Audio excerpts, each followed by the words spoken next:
De Don Colomba Marion, le Christ vit de l'âme, suite, 4e chapitre, 4e entretien.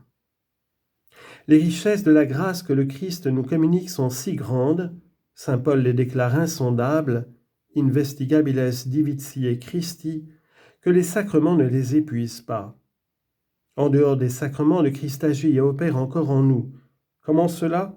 Par le contact que nous avons avec lui dans la foi. Relisons pour comprendre ceci une scène rapportée par saint Luc. Dans une de ses courses apostoliques, notre divin Sauveur est entouré et pressé par la foule. Une femme malade, désirant sa guérison, s'approche de lui et pleine de confiance touche le bord de son vêtement. Aussitôt notre Seigneur demande à ceux qui l'entourent « Qui m'a touché ?» Et Pierre de répondre « Maître, la foule vous presse de tous côtés et vous demandez qui vous a touché. » Mais Jésus insiste « Quelqu'un m'a touché car j'ai senti qu'une puissance était sortie de moi. » En effet, à l'instant même, cette femme avait été guérie, et elle l'avait été à cause de sa foi. Fides tua te salvam fecit. Ta foi t'a sauvé. Luc 8, 43 à 48. Quelque chose d'analogue se passe pour nous aussi. Chaque fois que, en dehors des sacrements, nous nous approcherons du Christ, une force, une vertu divine sortira de lui et pénétrera dans nos âmes pour les illuminer, pour les aider. Le moyen de s'approcher de lui, vous le connaissez, c'est la foi. Par la foi, nous touchons le Christ et à ce divin contact, peu à peu, notre âme se transforme. Comme je vous l'ai dit, le Christ est venu parmi nous pour nous donner part à toutes ses richesses, à toute la perfection de ses vertus, car tout ce qu'il a nous appartient, tout est pour nous. Chacune des actions de notre Seigneur est pour nous non seulement un modèle, mais une source de grâce. En pratiquant toutes les vertus, il nous a mérité la grâce de pouvoir pratiquer ces mêmes vertus que nous contemplons en lui, et chacun de ces mystères contient une grâce spéciale dont il veut nous donner une véritable participation. Il est certain que ceux qui ont vécu en Judée avec le Christ et avaient foi en lui ont reçu une abondante part de ces grâces qu'il méritait pour tous les hommes. Nous le constatons dans l'Évangile. Le Christ avait non seulement, comme je vous l'ai montré, le pouvoir de guérir les infirmités corporelles, mais encore celui de sanctifier les âmes. Voyez par exemple comment il a sanctifié la Samaritaine qui, après avoir conversé avec lui, a cru qu'il était le Messie. Comment il a purifié Madeleine qui, considérant en lui le prophète, l'envoyé de Dieu, venait répandre ses parfums sur ses pieds sacrés. Le contact du Fils de Dieu devient pour les âmes qui ont foi en lui la source de la vie. Fides tua te salvam fecit, ta foi t'a sauvé. Voyez durant sa passion comment par un regard il donne à Pierre qu'il a renié la grâce du repentir. Voyez à sa mort le bon larron, il reconnaît Jésus comme le Fils de Dieu, puisqu'il lui demande une place dans son royaume. Et aussitôt le Sauveur, sur le point d'expirer, lui accorde la rémission de ses crimes. Aujourd'hui même tu seras avec moi dans le paradis. Nous savons cela, nous en sommes si convaincus que parfois nous nous disons « Ah, s'il m'avait été donné de vivre avec notre Seigneur en Judée, de le suivre comme les apôtres, de l'aborder pendant sa vie et d'être présent à sa mort, je me serais si sûrement sanctifié. » Et pourtant, écoutez ce que dit Jésus lui-même, « Bienheureux ceux qui ne m'ont pas vu et qui ont cru en moi. » Beati qui non viderunt et crediderunt. Jean 20, 29. Laisse pas là nous faire entendre que le contact avec lui par la foi seul est encore plus efficace et nous est plus avantageux? Croyons donc à cette parole de notre divin Maître. Ces paroles sont esprit et vie. Jean 6, 64. Soyons persuadés que la puissance et la vertu de sa sainte humanité sont les mêmes pour nous que pour ses contemporains, car le Christ vit toujours. Christus eri et hodie ipse et in secula. Hébreux 13, 8. Le Christ hier et aujourd'hui le même et pour les siècles des siècles. Je ne saurais assez vous redire combien il est éminemment utile à vos âmes de demeurer unis à notre Seigneur par le contact de la foi. Vous savez que lors de leur pérégrination dans le désert, les Israélites murmurèrent contre Moïse pour les punir Dieu leur envoya des serpents dont les morsures les firent beaucoup souffrir. Puis, touché de leur repentir, Dieu ordonna à Moïse d'élever un serpent d'airain dont la vue seule suffisait à guérir les plaies des enfants d'Israël. Nombre 21, 9. Or, selon la parole même de notre Seigneur, Jean 3, 14, ce serpent d'airain était la figure du Christ élevé en croix. Et notre Seigneur a dit, quand j'aurai été élevé de terre, j'attirerai tout à moi. Jean 12, 32. Parce qu'il a mérité pour nous toute grâce par le sacrifice de sa croix, le Christ Jésus est devenu pour nous tous la source de toute lumière et de toute force. Et c'est pourquoi le regard humble et amoureux de l'âme sur la sainte humanité de Jésus est si fécond et si efficace. Nous ne pensons pas assez à ce pouvoir de sanctification que possède l'humanité du Christ, même en dehors des sacrements. Le moyen de nous mettre en contact avec le Christ, c'est la foi en sa divinité, en sa toute-puissance, en la valeur infinie de ses satisfactions, en l'inépuisable efficacité de ses mérites.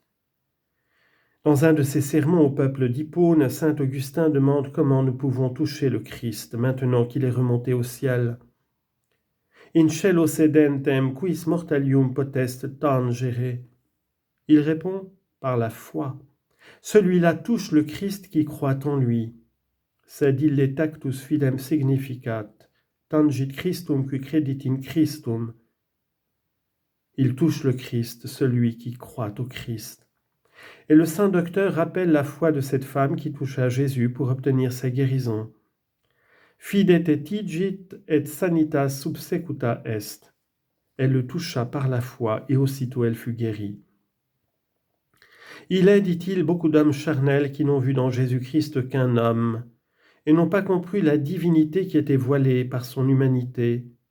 Ils n'ont pas su toucher parce que leur foi n'a pas été ce qu'elle devait être. Voulez-vous toucher avec fruit Jésus-Christ ? Croyez à la divinité que comme Verbe il partage de toute éternité avec le Père. Vis bene tangere, intellige Christum ubies patri coeternus et tetigisti.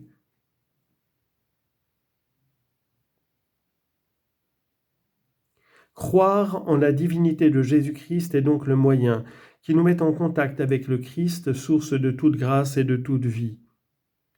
Lorsque donc, en lisant l'Évangile, nous repassons dans notre esprit les paroles et les actions de notre Seigneur, lorsque dans la prière, dans l'oraison, nous contemplons ses vertus, lorsque surtout nous nous associons avec l'Église en la célébration de ses mystères, comme je vous le montrerai plus tard, lorsque nous nous unissons à lui dans chacune de nos actions, soit que nous mangions, soit que nous travaillions ou fassions quelque acte honnête en union avec les actions semblables qu'il a lui-même accomplies quand il vivait ici-bas. Lorsque nous faisons cela avec foi et amour, avec humilité et confiance, il y a alors une force, une puissance, une vertu divine qui sort du Christ pour nous éclairer, pour nous aider à écarter les obstacles à son opération divine en nous, pour produire la grâce en nos âmes. Vous me direz peut-être, mais je ne sens pas cela. Il n'est pas nécessaire de le sentir. Notre Seigneur disait lui-même que son règne dans les âmes échappe à l'expérience des sens. La vie surnaturelle n'est pas à base de sentimentalité. Si Dieu nous fait éprouver la suavité de son service jusque dans les facultés sensibles, nous devons l'en remercier, nous servir de ce don inférieur comme d'une échelle pour monter plus haut, comme d'un moyen pour augmenter notre fidélité, mais ne pas nous y attacher et surtout ne pas fonder notre vie intérieure sur cette dévotion sensible. C'est une base trop instable. Nous pouvons être autant dans l'erreur en croyant que nous sommes avancés dans la voie de la perfection parce que notre dévotion sensible est très intense, qu'en nous imaginant que nous ne faisons aucun progrès parce que l'âme est dans la sécheresse spirituelle.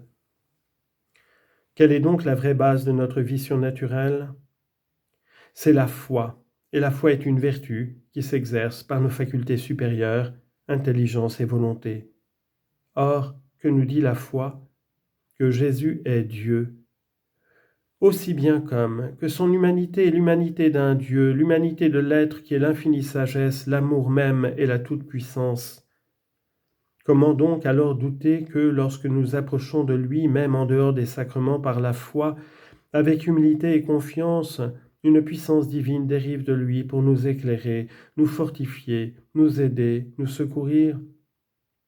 Nul ne s'est jamais approché avec foi du Christ Jésus sans avoir été atteint par les rayons bienfaisants qui s'échappent sans cesse de ce foyer de lumière et de chaleur. Virtus de illo exibat. Une vertu, une puissance sortait de lui.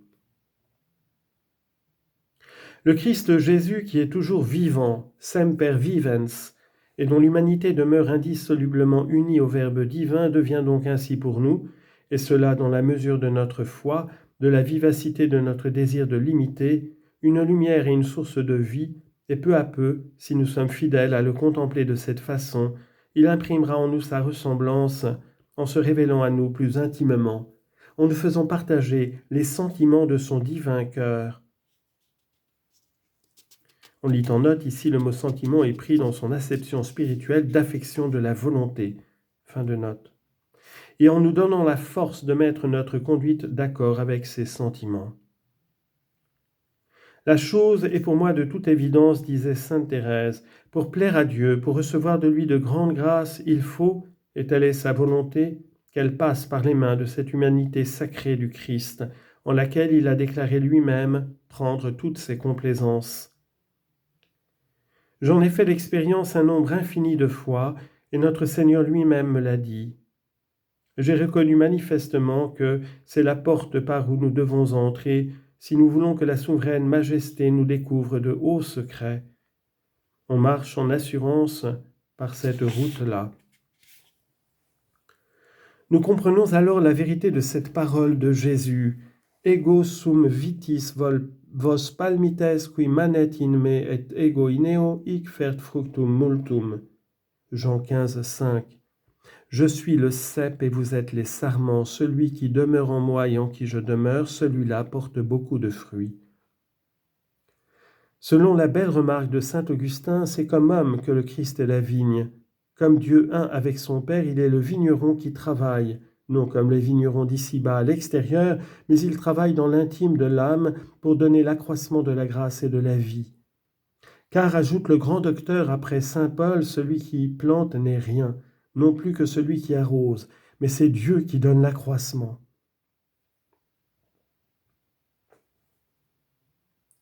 Nec talis quales sunt qui extrinsecus operando exhibent ministerium, sed talis ut det etiam intrinsecus incrementum. De la vigne qui est Jésus, la sève de la grâce monte dans les sarments qui sont nos âmes, si toutefois nous demeurons unis à la vigne. Comment ? Par les sacrements, surtout celui de l'Eucharistie, le propre sacrement de l'union, qui manducat meam carnem et bibit meum sanguinem in me manet et ego in illo. Jean 6, 57. Celui qui mange ma chair et boit mon sang demeure en moi, et moi je demeure en lui. Ensuite, par la foi, saint Paul nous dit « Christum habitere per fidem in cordibus vestris ». Éphésiens 3, 17. Le Christ habite en vous par la foi. Par la foi vivifiée par l'amour, c'est-à-dire la foi parfaite qui accompagne l'état de grâce, le Christ habite en nous, et chaque fois que nous nous mettons en contact avec Jésus par cette foi, le Christ exerce sur nous sa puissance sanctificatrice. Mais pour cela, il est nécessaire que nous écartions tous les obstacles à son action. Le péché, les imperfections pleinement volontaires, l'attache à la créature et à nous-mêmes. Que nous ayons un ardent désir de lui ressembler. Que notre foi soit vive et pratique, une foi vive, c'est-à-dire inébranlable dans les trésors infinis de sainteté contenus dans le Christ, qui est tout pour nous. Une foi pratique, vigilante, généreuse, qui nous jette aux pieds de Jésus pour accomplir tout ce qu'il demandera de nous pour la gloire de son Père. C'est alors que le Christ, comme dit le Concile de Trente, répand sans cesse en nous sa vertu sanctificatrice, comme la tête dans les membres, comme la vigne dans les branches. Car cette vertu salutaire ne cesse de précéder, d'accompagner et de suivre nos bonnes actions. Ille ipse Christus tamquam caput in membra, et tamquam vitis in palmites, in ipsos justificatos iugiter virtutem influit, quae virtus bona eorum opera semperant et cedit et comitatur et subsequitur. On lit en note. Voici une page de saint Thomas qui résume très bien la doctrine exposée dans cette conférence. Nous en empruntons la traduction au révérend Père Hugon de l'ordre dominicain. Citation de saint Thomas dans le De Veritate, question 27, article 4. La nature humaine de notre Seigneur, écrit saint Thomas, est l'organe de la divinité, et c'est pourquoi elle communiait aux opérations de la vertu divine. Ainsi, lorsque le Christ guérit le lépreux en le touchant, ce contact causait instrumentalement la santé. Or, cette efficacité instrumentale qu'elle avait pour les effets corporels, l'humanité du Sauveur l'exerçait aussi dans l'ordre spirituel. Son sang répandu pour nous a une vertu sanctificatrice pour laver nos péchés. L'humanité de Jésus est donc la cause instrumentale de la justification, et celle-ci nous est appliquée spirituellement par la foi, corporellement par les sacrements, parce que l'humanité du Christ est esprit et corps. C'est de cette sorte que nous devons recevoir en nous l'effet de la sanctification qui est dans le Christ. Aussi le plus parfait des sacrements est-il celui qui contient réellement le corps de notre Seigneur, c'est-à-dire l'Eucharistie, fin et consommation de tous les autres.